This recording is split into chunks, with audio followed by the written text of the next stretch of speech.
Европската агенција за безбедност на автомобилите EuronCap спроведе обемен тест на дури 19 возила. Друштвото беше мешано. Имаше европски, американски и кинески модели автомобили и кросовери со електричен или бензински погон.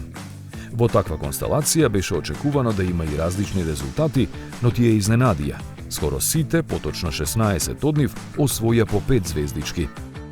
Од друга страна, најголемо разочарување беа 3 звездички на кинескиот Dongfeng Box, кој се згужва како картонска кутија.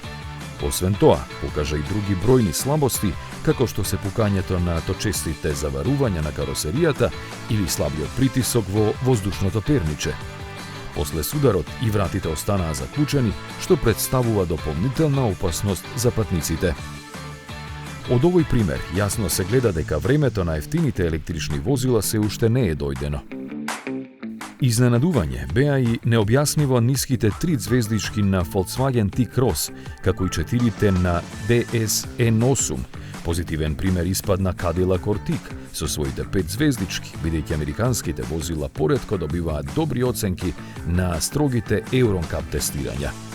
Забележлив е и високиот резултат на сите други кинески модели, оценувани во оваа тура.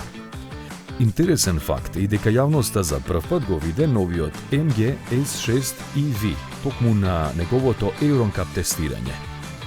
Автомобилот се уште не е представен, така што освен дека е електричен и дизајнерски, наликува на помалиот MG S5, за него друго многу не се знае.